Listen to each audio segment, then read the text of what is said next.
Welcome back to Hannity. Has been vindicated, folks. A Texas appeals court has overturned the conviction of former Republican U.S. House Majority Leader TomDeLay, acquitting him of 2010 money laundering and conspiracy charges.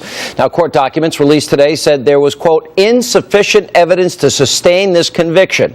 The former Texas congressman was wrongfully accused of illegally funneling corporate money to Texas candidates in 2002. Joining me now, an exclusive Hannity interview, the man himself, Congressman TomDeLay. You know, this has gone on for almost a decade or longer in your life, about, what, 13 years? Well, actually, it started back in 1996 when the Democrats announced publicly that they were going to get me. And that's when the ethics charges started, and racketeering suits, and finally an indictment for a law that doesn't exist in Texas. It's pretty amazing. Now, well, first of all, congratulations. I'm sure. Thank you.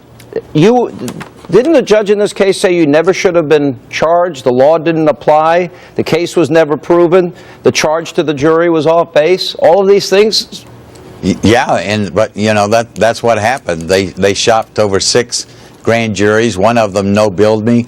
They found a rogue district attorney that found a newly sworn-in grand jury on the last day of the statute of limitations. 30 minutes after they were sworn in, they brought an indictment on me. So wait a minute. So they went grand jury shopping in your case. They had 6 of them, and then finally at the last hour, yes, they finally got what was this? The 6th or the 7th one? The 6th one. Yeah, unbelievable. And then they appointed a judge that was a Democrat that was defeated in his own primary. He was what they call a visiting judge from San Antonio, who slow-walked it took me 5 years to get into trial. He slow-walked it because he knew that 5 years of under this cloud was a punishment unto himself, and he knew that the longer it took, the easier it was to get me out of office. Have we criminalized political differences now? Well, I tell you, it's what the left does, to be honest with you. If they can't beat you on the political arena, then they come and try to defeat you personally and try to completely destroy you, bankrupt you, and put you in a grave and then dance on your grave. That's what they do. Are you, if this happened to me, you know, I know a lot of people, considering all the years you've lived under this, I know a lot of people that have been through similar circumstances. It destroys them. How have you maintained? You look the same. You haven't changed. Have you been able to maintain, I guess, your good spirits about you and not let this eat at you? I got to tell you, I told people today, they said, you know, that this is a huge burden lifted off your shoulders. And I tell them I didn't have a burden on my shoulders. I gave my burden to the Lord, and He carried it, and I didn't have to.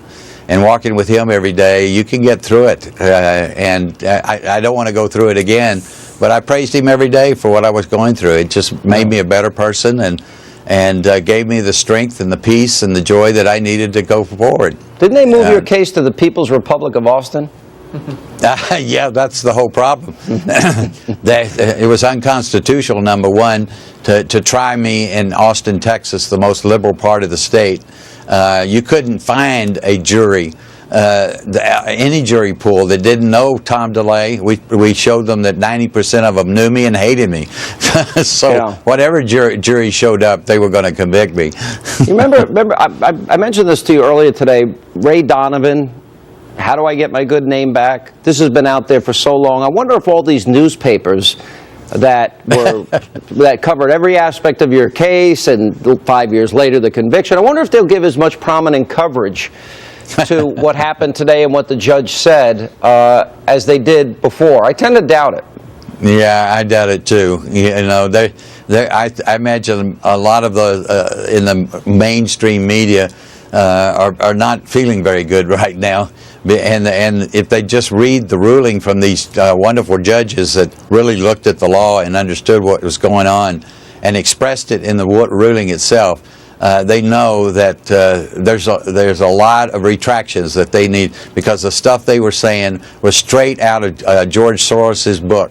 Yeah. And you know, the George Soros's and the liberal Democrats funded a lot of this case and funded a lot of the stuff that was going on. It was a concerted strategy by the left to bring me down.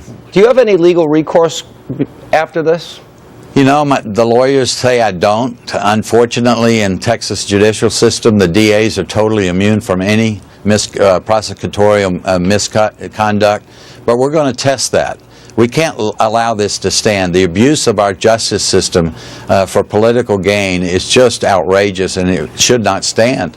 Yeah. Well, Congressman, I am sorry about what you went through. I'm glad in the end justice prevailed, and more importantly, you kept your soul intact, and we're going to have you back to talk about the issues in the days ahead, and we wish you only the best, and thanks so much for telling your story tonight. Thank you. Well, they didn't slow me down. I'm still working for what's right, that's for sure. All right, former Congressman TomDeLay, thank you. I wonder if the New York Times will have it on the front page tomorrow.